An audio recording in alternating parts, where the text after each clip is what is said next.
Does manual treasury management and operations have your crypto business stuck in the slow lane? Scale up and speed ahead with Fireblocks, the #1 platform for crypto operations and trading pros that makes custody, settlement, and rebalancing quick and easy. Visit fireblocks.com to learn more.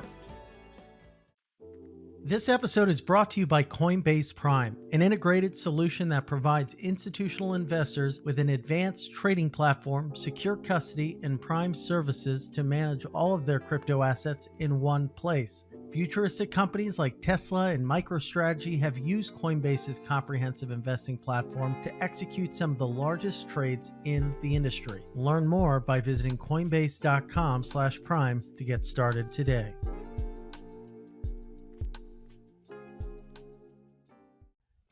Eager to make more informed decisions around crypto using data you can trust? Chainalysis demystifies cryptocurrency by providing industry-leading compliance, market intelligence, and investigation support for all crypto assets for organizations like Gemini, Crypto.com, and BlockFi. Maximize your potential with the leading blockchain data platform by visiting Chainalysis.com now.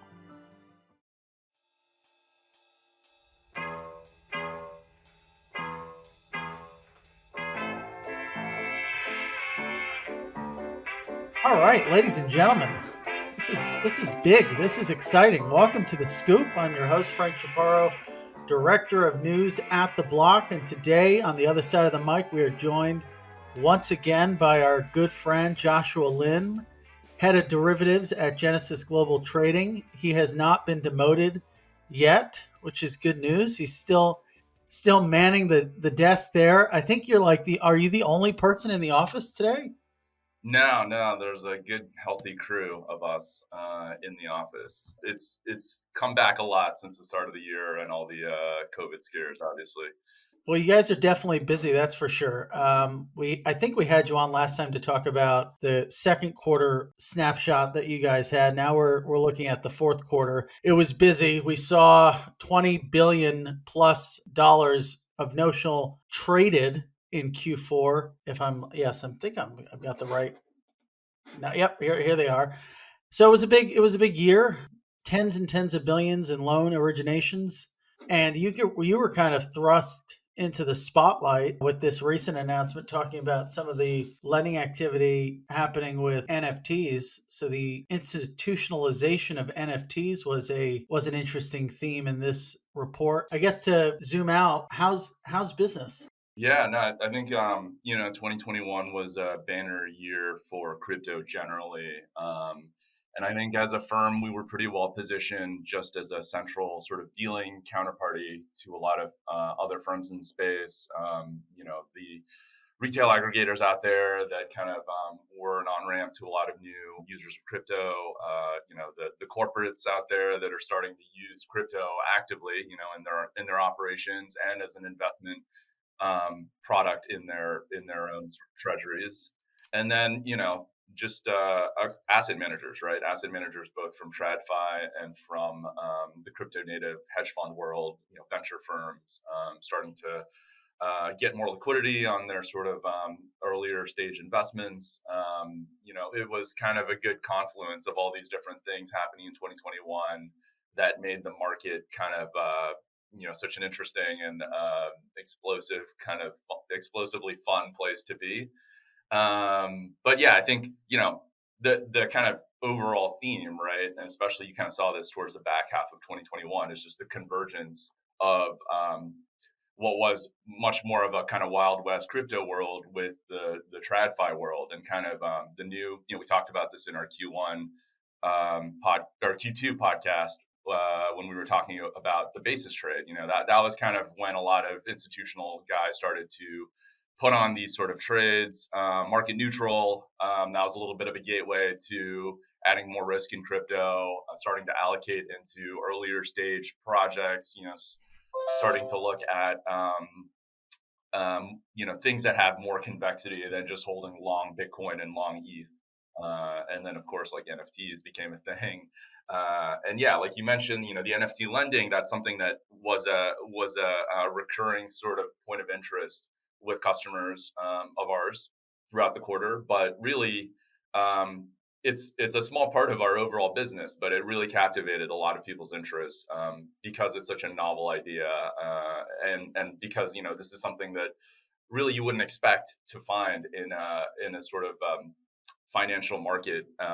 This sort of ability to collateralize sort of art in a way, and that's something that you can do, and crypto sort of merges all of these different fields together. I think if you're going to boil down the two overarching trends of 2021, the market got far more complex in the profile of trader and investor in the market, and also the complexity of the product that these new entrants need. And yeah, and definitely the institutionalization of NFTs is kind of a part of that second bucket. But we've seen, I think I shared with you the other day, we're seeing all sorts of things become financialized. Credit Suisse was looking to securitize yacht loans to oligarchs and whatnot. But let's think about the changing dynamic or the changing landscape of products. That certainly makes things interesting. Like you said, it's not just, long, short, Bitcoin or ETH, but a whole new wide range of tokens and different products to get exposure to those tokens. Yeah, yeah, absolutely. I mean, among the big themes that we saw for the last quarter of 2021 was the idea that you could use crypto to sort of expand your business operations. So, corporates interacting with blockchains directly, not just as an investment, as an investment product in their treasury, but also as a enhancement to their existing business operations. And NFTs were one. So if we think about the two overarching themes of the market, not just in Q4, but over the course of 2021, we saw a growing complexity in the products that are offered to suit the needs of a increasingly more dynamic profile of counterparties. So the counterparties are maybe not just the crypto native hedge funds or trading firms, but now corporates who might have some degree of exposure to some of these more longer tail assets. So let's walk through maybe both of those points more specifically. Sure, yeah. So, one very interesting use case for derivatives we saw develop over the course of the year were corporates holding crypto on their balance sheet, not just for investment purposes, but for operating purposes. It could be linked to receiving payments denominated in tokens from projects that they had executed for other firms. It could be related to running, nodes on a blockchain. It could be more traditional kind of crypto native use cases, like receiving a percentage of AUM or assets under custody as sort of a revenue stream.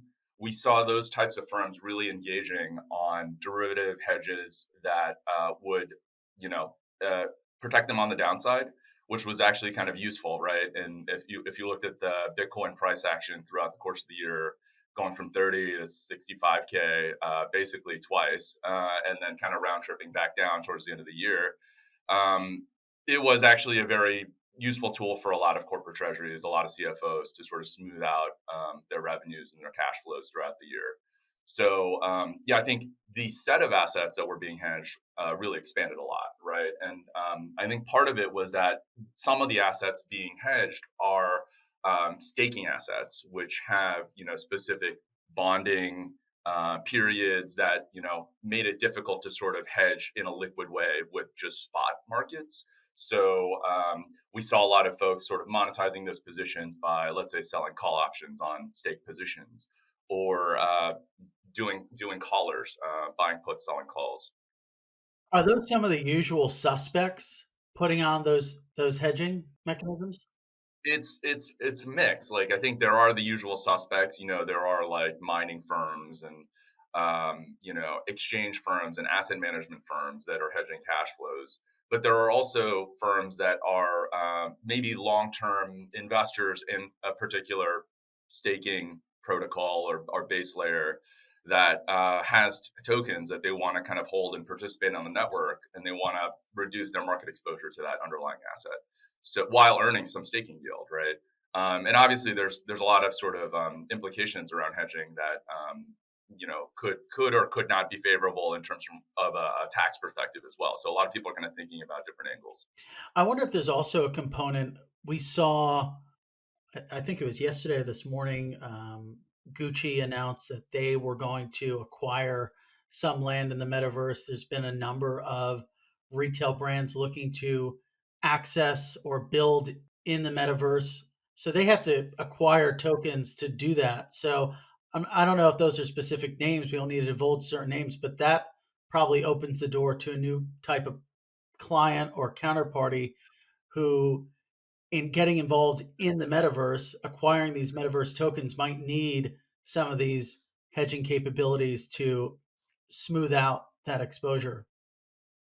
Yeah, that's absolutely right, and obviously that is a critical function of a corporate treasury in the real world when you're purchasing assets denominated in currencies outside of your domestic currency. And we're seeing a lot of that kind of spill over to metaverse sort of operations for these corporate treasuries. I think it's still pretty early stage. It's certainly not something we see, every corporate, pounding the our doors down to hedge this stuff. But it is one of these things where the inquiries are started coming in, especially where it's like, hey, we have $25 million or $50 million of some random token. And then you kind of dig into it a little bit. It's like, oh yeah, collaborations that we're doing with metaverse or NFT type project. We also saw an uptick in the number of counterparties interested in leveraging their NFTs as collateral. When did that sort of start to take off? And do you have any sense of, is it mostly NFT whales who are coming in, or is it a mix of different types of counterparties? Yeah, so I think that really started to emerge more with our high net worth clientele.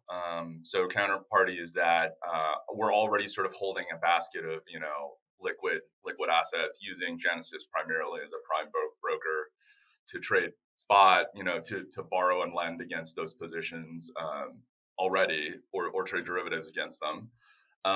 And more over time, obviously, people are accumulating valuable NFTs as part of their broader portfolios. So it just made sense for us as a firm to think about those portfolios holistically, inclusive of the value from NFTs.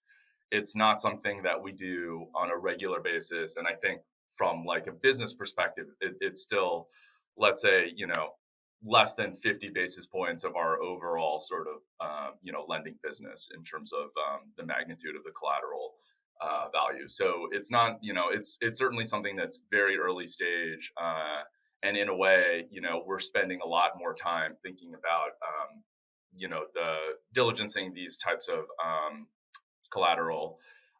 We do a lot of work, for instance, sourcing bids, like backstop bids for the collateral that we do take, so that we have some sort of at least a floor on the value of that collateral from firm bidders out there. And we do that because we do have like a pretty broad network of counterparties that are engaged in sourcing NFTs.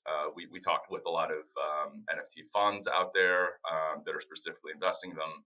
We talk to a lot of the high net worth individuals that are engaged in buying and selling these NFTs. So it is a pretty broad market, and it's certainly one where over time I think it'll become much more normalized to consider these as financial assets. But for this early stage, I think it got a lot of people's attention that it is something that is becoming much more liquid and can actually be used in this sort of financial way. Well, I just feel very vindicated because I think I got a lot of flack on Twitter when I said that some of the big banks will likely one day look at taking NFTs as a form of collateral. And, people were a bit incredulous, but it makes sense if you think about some of the other luxury goods that play a role in a high net worth individual's financial picture. So Frank 1, Twitter 0 in that sense. Another interesting aspect of that is it speaks to the degree to which the market is becoming more dynamic with its own cycles playing out. And another meme that I kind of, or another narrative that I memed into existence was this idea of NFTs as a store of value amid the broader crypto rout. And to a degree, you've seen the antithesis, or rather the flip side of that play out with the price of ETH and Bitcoin going up, and then now NFT floor prices going down. But that must be really interesting as a trader in this market compared to when you first started, where everything was kind of locked together and would move in unison. And now that's not so much the case. You have maybe ETH going up when NFT floor prices are going down. You have maybe DeFi tokens doing all right when maybe NFTs aren't or Bitcoin isn't. What does that mean for maybe the business? Yeah, I think it is interesting, right? It's opened up a new vertical or a new sort of sector for people to allocate into. So, I think NFTs can decouple because just like the emergence of any sort of new crypto category, when people are allocating into it, it does create like a bit of a mini cycle where it can sort of separate from the broader industry. And yeah, I think it was partially that where you saw a lot of sort of celebrities and high profile folks publicly sort of saying they're buying NFTs and making them their profile pics and things like that. But there's also this effect of with this market where it is, with Bitcoin and ETH being so tightly coupled to more macro markets, that folks are thinking of even NFTs as a place to rotate assets into that might have more convexity to the upside. Also, not just NFTs, but you kind of saw this effect too in some of the layer one assets, like the Sol, Luna, AVAX type trade in the back half of the year, where people were sort of continuously rotating between kind of these new layer ones on the back of like different catalysts, like the ecosystem fund announcements, things like that, where they saw that as a better place to sort of capture the upside than in Bitcoin and ETH, which were going to be much more linked to kind of macro events.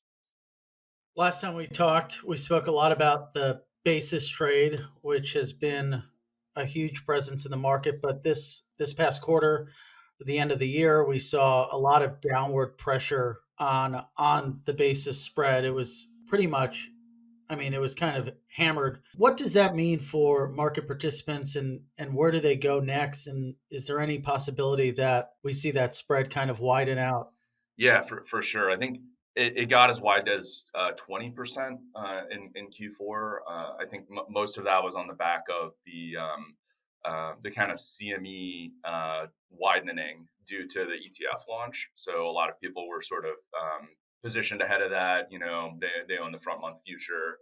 And then obviously it compressed a lot. And the compression, I think, mostly came from the beta between the correlation between the basis spread and just spot prices, right? So as a little bit of the risk appetite came out of the Bitcoin market, so did the basis compress. So I think we're going to see more of that sort of tie together over time, especially as you hear about these massive sort of fundraising rounds for crypto firms, crypto trading firms. You see a lot more capital being deployed. You see a lot more financial services companies like BlackRock announcing their entrance into crypto and their offerings there.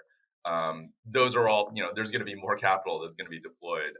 And certainly the basis trade is a juicy way to capture that. So we're going to see that compress, I think, throughout the year.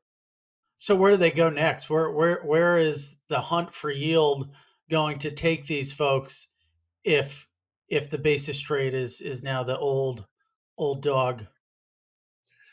Yeah, I think it's gonna kind of focus on other market neutral strategies, and now that more people are comfortable with DeFi, I think you'll see a lot more deployed there.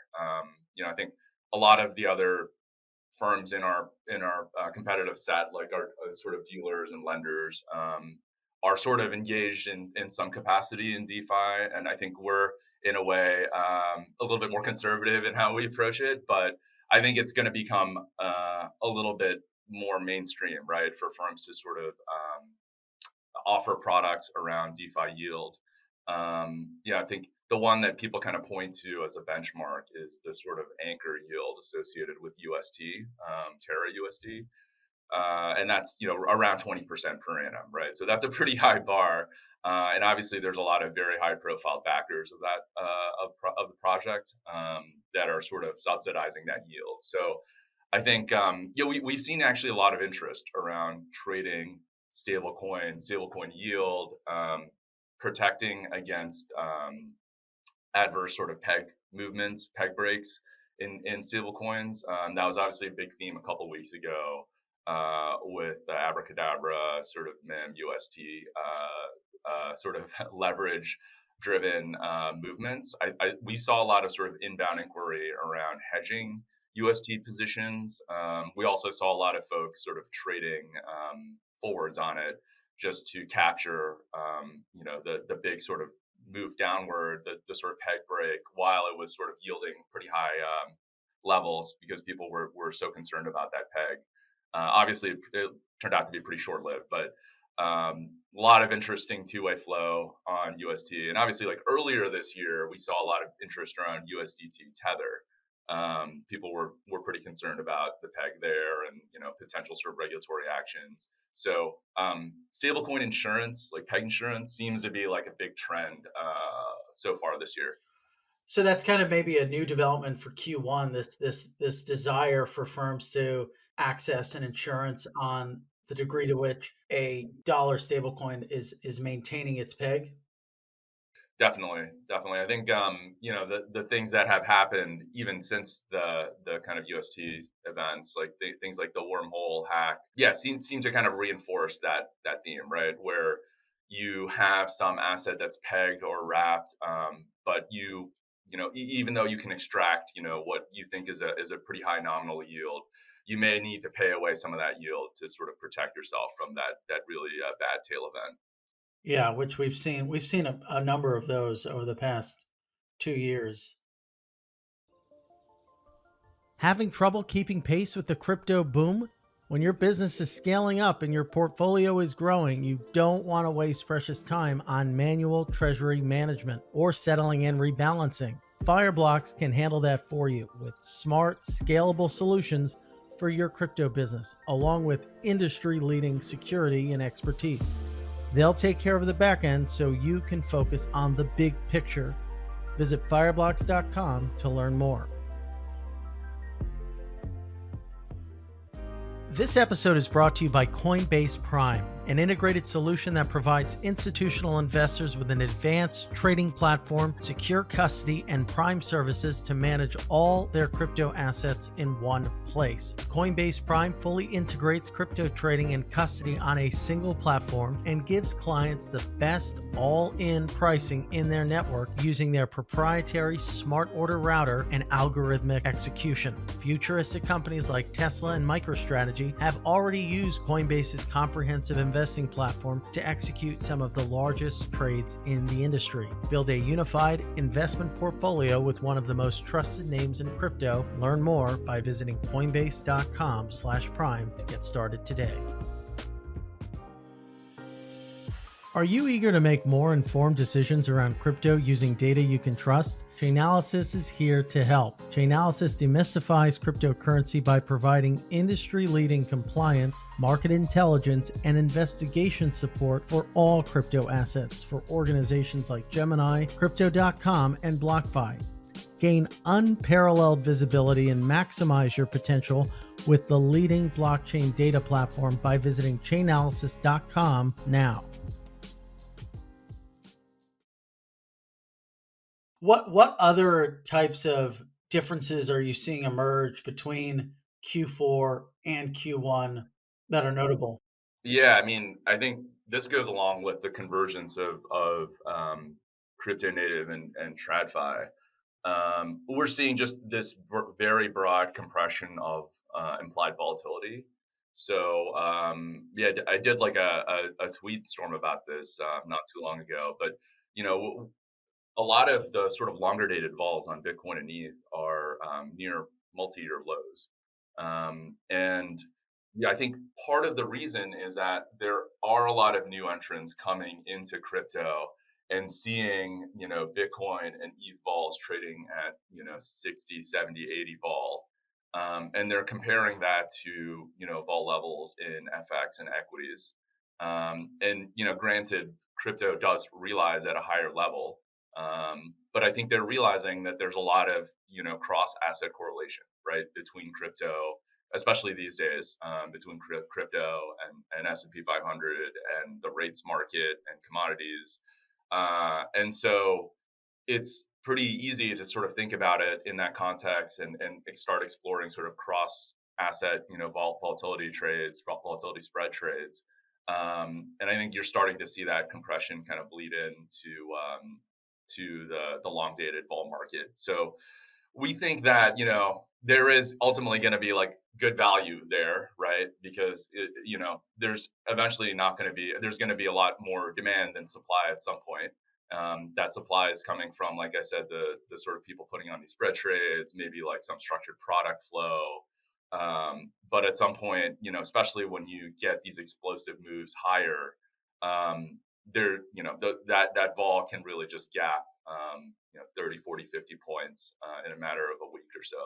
So we've seen that. We think there's like some value there. Obviously, you kind of have to be patient and hold it for a while. But we think like long dated call options are a pretty interesting play here.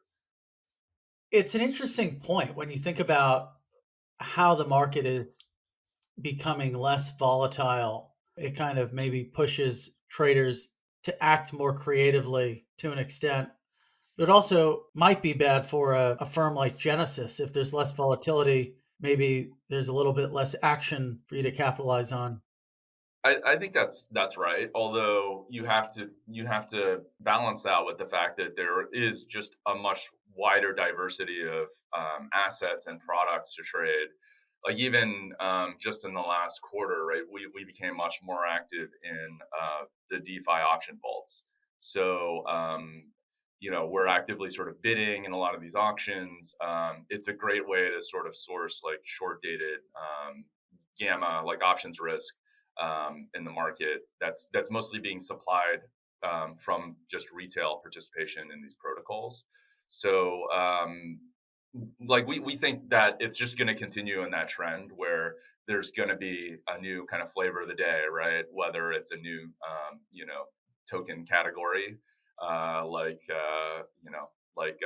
governance tokens, maybe a year ago, and then this year maybe NFTs. We think there's just going to be more and more verticals that we can engage with clients on. Clients will start thinking about them as different as different portions and sort of allocate into them and rotate between them in their portfolios.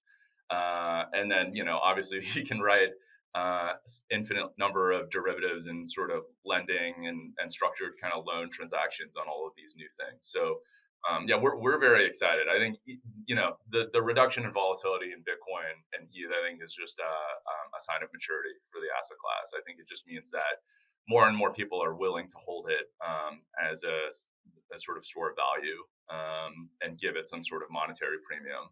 And so that is naturally just going to compress the vol long term. And it's kind of a reinforcing process, right? As vol decreases, it moves traders maybe into those longer tail assets, which brings with them more hedging capabilities, more derivatives, which then sort of compresses the vol in those assets as well. Yeah, absolutely, absolutely. Yeah, I mean, there are a lot of studies, right, in traditional markets where derivatives, bring about basically lower realized vol because there's more effective ways to transfer risk between market participants. And so we're definitely seeing that. I think that's something that has been in play in crypto for a long time. I think the other effect, I think we talked about this in our last podcast, is just like more. As the derivative market matures, more reasonable sort of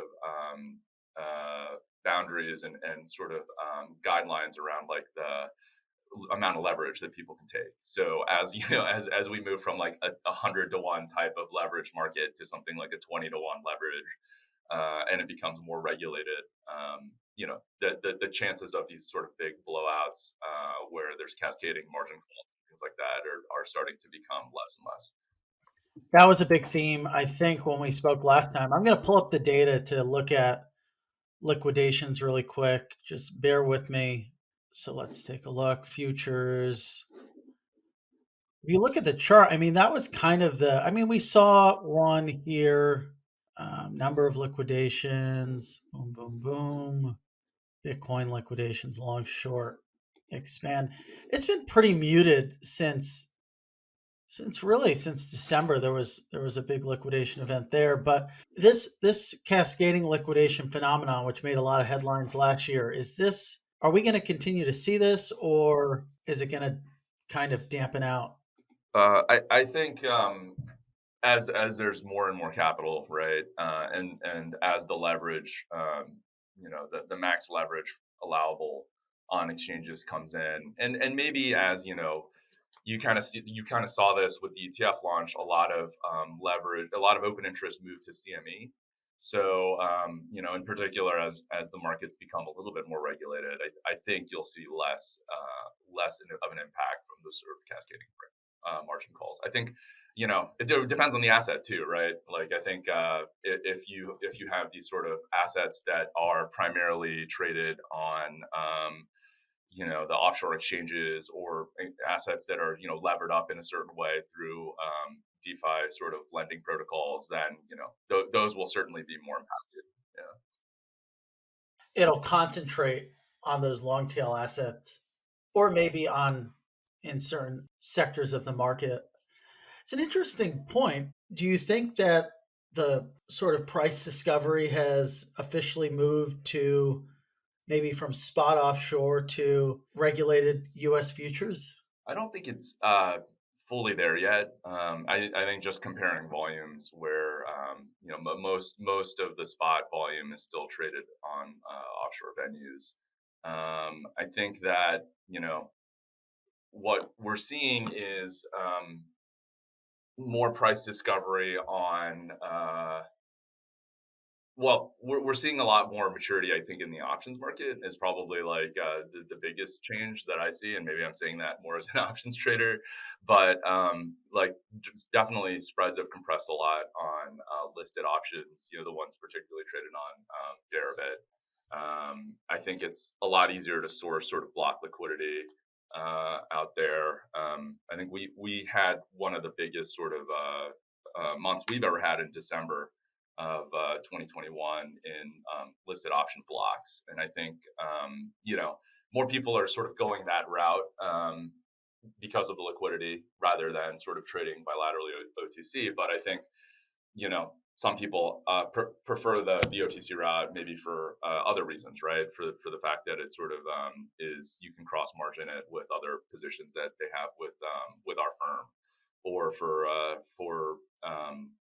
the fact that it's like a less visible sort of open interest in the market, or for the fact that it's maybe operationally a little bit easier to deal with us, or more customized in some sense. So I think we're seeing what it means, and I think this is actually a much bigger trend for this year, is that because the underlying sort of vanilla options market is becoming more liquid, and the fact that you can get off larger blocks of risk, we're going to see more people building structured products on top of that. And when people use structured products in crypto, generally they're talking about the DeFi option vaults. But really, there's like an existing structured products market that comes from kind of TradFi world, where it's mostly sort of these contractually papered products that are usually wrapped in some sort of regulatory framework, and they're usually like issued by some sort of bank or some sort of regulated entity. We might see more of that, right? And we might see more embedded optionality in those types of structures presented to retail. And I think we've already started to see a lot of this, and I think a lot of that was driven by the listing of retail accessible, equitized sort of crypto products, right? So maybe thinking about things like Coin, which the Coinbase stock, right? So publicly traded, it's a pretty good proxy for crypto. The ITO, the ETF, pretty liquid. Obviously has that sort of holding CME futures, so has a little bit of that roll down decay, but it's something that people can access. It's liquid. They can observe the price, so it's easy to build structured products. BITO has its own listed options market, so that means that dealers who are looking to create products on it, and dealers in the traditional sense like banks, can hedge it directly in the sort of equity market for the ETF option. So that's like, all these things mean there's just going to be a proliferation of more and more of these structured products. The vol impact from the structured products is going to bleed through to the underlying asset vol for Bitcoin. And that's what I did mention earlier, is like there is that sort of, you see more supply, right, and like parts of the curve and parts of the term structure. And I think that's why we're seeing a little bit of compression here in the creation of more structured products. But those structured products present a really interesting opportunity for retail potentially if they're offered right. You can imagine where a scenario where you're sort of basically lending someone Bitcoin and then you're selling a call option on top, and then you can get a much higher yield squeezed out of that. And 2021 was really all about the hunt for additional yield.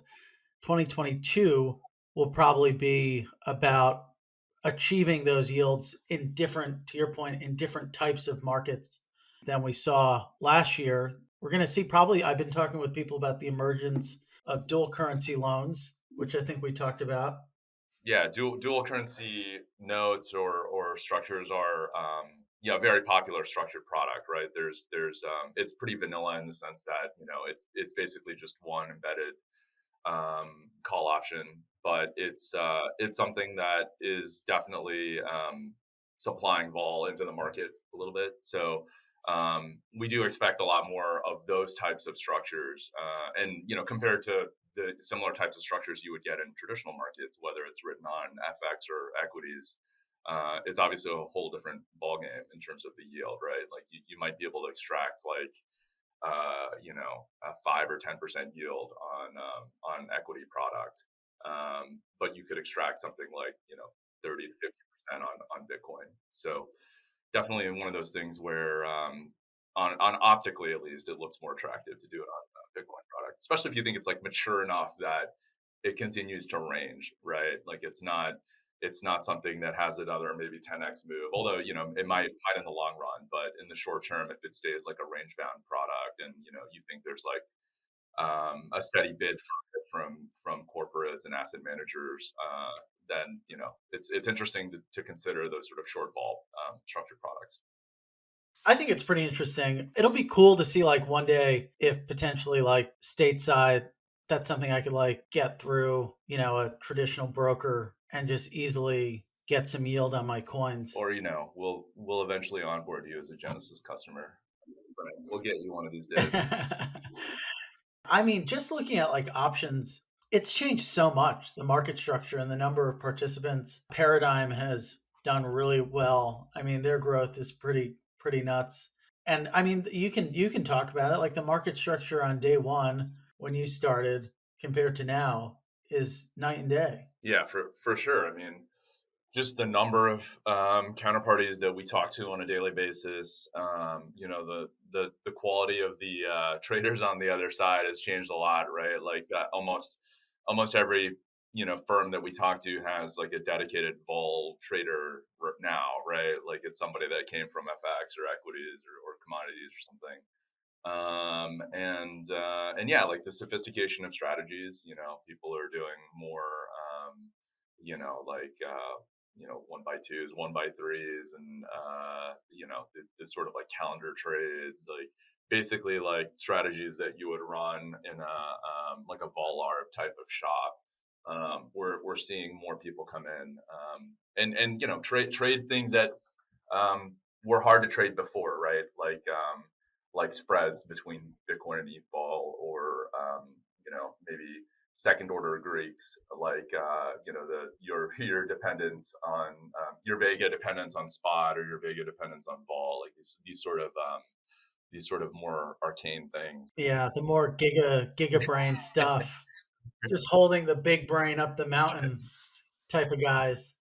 Must be nice for you. You feel less alone. Yeah, yeah, it's like it's easier to have these conversations with people, and instead of just like, hey, a call option is the right to buy something.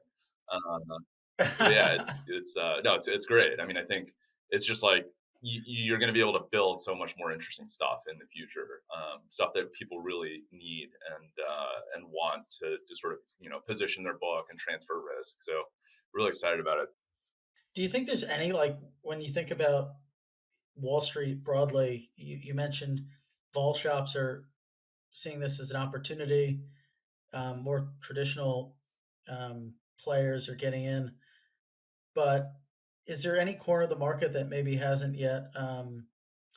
Well, I guess to kind of reposition the question, I think it's easier for more dynamic shops to get in when you have these types of products and it looks like the type of things that they're used to doing, like credit, you know, investors coming to the lending side, vol traders coming to the vol side.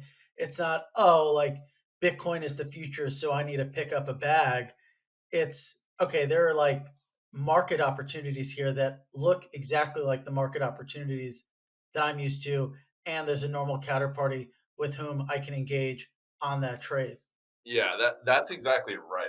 Right. I think that's why you know like when I think back about new tokens launching and sort of the cycle for new verticals emerging in crypto, like you can think back to when exchange tokens were a big thing because people were ascribing to them like the same types of valuation metrics you would find for equities, right? Like the revenue relative to the kind of payout ratios and stuff like that. And Yeah, I think that's exciting to people. It's like something, a familiar language for people to participate in. Yeah, I think there are still gaps, right? Like people are there's this sort of like weird middle ground between like venture and liquid markets traders, where you kind of have to put value on things that not a lot of people are thinking about. And hopefully this isn't giving away too much alpha, but like there's all these sort of like deal flow going on where it's basically you have to put a value on like a vesting schedule or like a locked schedule, and like that's pretty much like a forward curve problem or like an optionality problem. And you just put a price on it. Like there's a value for everything, and if you have the right model for it, you can figure it out. But it's weird because you have like multiple types of people trying to price these things. Like you have people that are approaching it purely from like a venture angle, and thinking just about sort of like valuation, right? Maybe valuation in the context of like other deals they've seen, or valuation relative to what they think the exit opportunity is. But then you have like folks that are approaching it purely as a financial problem of like, here's how I price liquidity. Here's how I price upfront liquidity. Here's how I price like term liquidity and financing. And then you have this sort of price discovery associated with that, right? So it's like a very very interesting sort of collision there in that area between venture and liquid markets. That's a really interesting point that I'm surprised we haven't talked about before because it's pretty glaring. This might be a sophomoric way of asking the question, but do you find, these venture firms that are having to dabble in liquid markets in a way that they haven't necessarily been equipped to, finding themselves a bit sort of unprepared with dealing with the hedging specificities of engaging in a more liquid market? Like none of the, you look at a traditional VC, they don't have experts in vol or hedging or derivatives, but they probably need that sort of capability now that they have these more liquid exposures. For sure, yeah. I think that goes with sort of the continuing upgrading of personnel at these asset management firms. I think we're seeing a lot more folks come in with that sort of expertise, like trading backgrounds, or specific sort of product expertise in options or lending or financing, types of transactions. I think we think that that's going to be a big driver, right, for our business, where we interact with firms and offer that as a sort of outsourced service to them.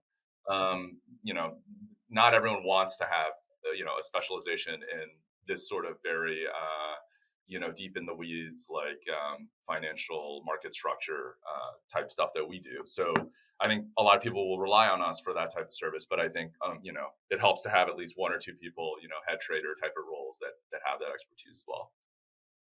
That's kind of a new role for a VC, right? Like I know that Paradigm has one. I don't know if A16Z does, but they probably would need to have something like that if you're going to be of that size. That kind of leads to the question of talent. We haven't really talked about that before, but it's hard for everyone to kind of find the right people to sit in these various seats. The degree to which you're involved in onboarding or bringing on new folks, but do you guys have like a philosophy around that of who you want, who you try to bring in? Yeah. I think right now when I think about it, right, there's a lot of talent that is sort of more focused, like coming out of traditional finance, that have like product specific knowledge, or maybe like client segment specific knowledge, like certain hedge fund segments or institutional segments. And then there's a lot of folks that come from like crypto native markets, that grew up in crypto, did a lot of sort of like investing on their own, seed investing, are very familiar with DeFi and personally deploy, their own capital into like stablecoin yield farms and stuff like that. There's not that many people that can do both and can speak fluently to both. So that's kind of where when I talk to people that we're interviewing, that's kind of what I'd like to see is like people who have really engaged in the more obscure parts of DeFi, in their own PAs, and like have developed their own types of trading strategies, and have like pretty honestly, like have some familiarity with like crypto Twitter and like have engaged in discords and in projects and things like that. That's kind of hard to find though. What do you think is the biggest, or what are some of the biggest red flags in a potential candidate, aside from not listening to the scoop? um, yeah, I think it's probably like just so yeah, like if you're sort of out not in crypto, you probably don't have a good understanding of like the competitive landscape for like market structure in crypto. Basically, like you kind of have to know like who the key firms are, and what their specialties are. And this is really hard. Like it's hard for me, for instance, like sitting outside of, let's say, like the high frequency trading world, to know like who has who's winning in like interest rate options. Yeah, yeah, you have no idea. Right, exactly. And you can really only know, I think, if you have contacts in the industry that you can talk to and kind of probe as to like who the major players are, or if you What their specialties are. yeah, exactly. I mean, or you could just like interview at a bunch of different shops and like talk to a lot of firms, right? But yeah, like most of the really good people like have some existing sort of relationships in the space that they can like leverage for information to understand market structure. This is tangential, but just thinking about like the number of people at these firms, it's exploded. It was really just like dozens of guys a few years ago, and now it's easily hundreds, if not topping like 1,000 at the trading shop specifically. What about looking towards the rest of the year? Any predictions that you have, and what maybe should investors and traders be keeping an eye out for? Because the tail end of 2021, the beginning of 2022 has been so much driven by macro events and by sort of Fed policy. Um, a lot of people are expecting that to continue at least until the beginning of the actual rate hike cycle in March, which is why we think the front end of the vol curve will stay kind of a little bit a little bit under control, right? It's not going to really move a ton, and we're going to stay sort of range bound, I think, at least until there's like more clarity on what the Fed will do. But once rate hikes start, I think it's interesting to compare this to like the kind of 2015 to 2018 cycle where there were a couple of hikes, and actually in that cycle that sort of coincided with Bitcoin rallying a ton, right? So while people kind of think like a tightening in financial conditions market is bad for risk assets like crypto, it could, we've seen kind of the opposite play out in the past. So something we're really keeping an eye on this year, just understanding the sort of dynamics between people who are trading crypto as a macro asset and kind of new capital that's kind of flowing into the space. Those are going to be like countervailing forces. That's a really great place to close because I think that's 100% right. And it's this weird dichotomy where almost like every time you see like a Fed headline or a macro headline, markets get spooked, then a new $1 billion fund launches. And like we kind of are tossing the ball between those sides of the of the field. Yeah, absolutely.